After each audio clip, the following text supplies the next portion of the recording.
السلام علیکم اسٹوڈنٹس، آج ہم پڑھنے جا رہے ہیں ڈسکوری آف نیوٹران۔ چونکہ اس کی کوئی ڈائیگرام یا بورڈ پہ سمجھنے والا کوئی کام نہیں ہے، تو آج اسے ہم بک پر سے ہی پڑھتے ہیں۔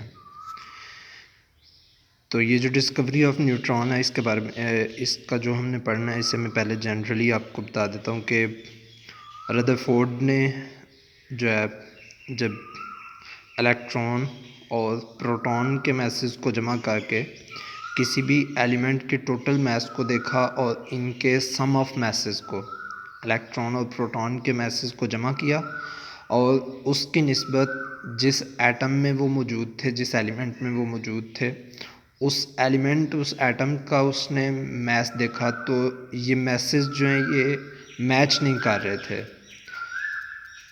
ایلیمنٹس کے میسز جو ہیں ان میں کمی تھی اس کی نسبت کہ جب الیکٹران اور پروٹون کے میسز کو ملایا جائے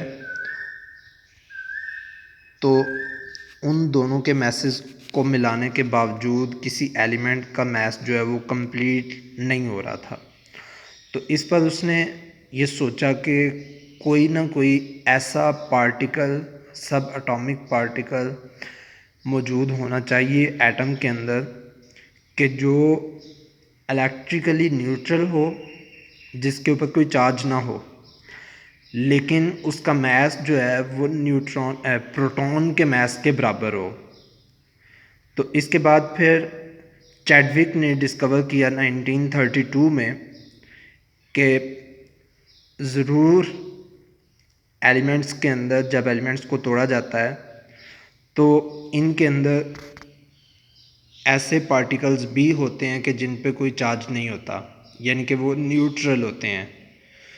تو اس کے ایکسپیریمنٹ سے پتہ چلا کہ نیوٹرل پارٹیکلز بھی موجود ہوتے ہیں، پازیٹیو اور نیگیٹیو الیکٹرانز اور پروٹونز کے علاوہ۔ تو دیکھتے ہیں اسے۔ Rutherford observed that atomic mass of the element could not be explained on the basis of the masses of electrons and proton only۔ کہ ردرفورڈ نے آبزرو کیا کہ اٹامک میسز جو ایلیمنٹس کے ہیں انہیں صرف اور صرف الیکٹران اور پروٹون کے میسز کو جمع کر کے یا ان کی بنیاد پر ایکسپلین نہیں کیا جا سکتا۔ He predicted in 1920 that some neutral particle having mass equal to that of proton must be present in an atom۔ کہ اس نے یہ پریڈکٹ کیا، اس نے یہ پیشن گوئی دی 1920 میں کہ ایک ایسا سب اٹامک پارٹیکل کسی بھی ایلیمنٹ کے اندر موجود ہونا چاہیے کہ جو نیوٹرل ہو اور اس کا میس جو ہے وہ پروٹون کے میس کے برابر ہو۔ The scientists were in search of such a neutral particle۔ Eventually in 1932 Chadwick discovered neutron when he bombarded alpha particles on a beryllium target۔ کہ بریلیم کے اوپر اس نے الفا پارٹیکلز کی، یعنی کہ ہیلیم گیس کی، ہیلیم کے پارٹیکلز کی اس نے بمبارڈمنٹ کی، ان کو اس کے اوپر کہہ لیں کہ بہت زیادہ فورسفلی اس کے ساتھ ٹکرایا، تو ان کے ٹوٹنے سے جو چیز بنی وہ آپ کے سامنے یہ ایکویشن میں دیا گیا ہے۔ بریلیم ہے، اس کے اوپر بمبارڈمنٹ کی گئی ہے ہیلیم کی +He، اور اس کے نتیجے میں آپ کو ملی ہے کاربن اور neutrons. He observed that highly penetrating کا مطلب ہوتا ہے کسی چیز میں سرایت کر جانے والے، کسی چیز میں سے گزر جانے والے ریڈیشنز were produced۔ کہ اس نے دیکھا کہ بہت زیادہ پینیٹریٹنگ پاور والی، بہت تیزی سے گزر جانے والی اور ہر ایک چیز میں سے گزر سکنے والی ریڈیشنز جو ہیں وہ اس میں سے پروڈیوس ہوئی ہیں۔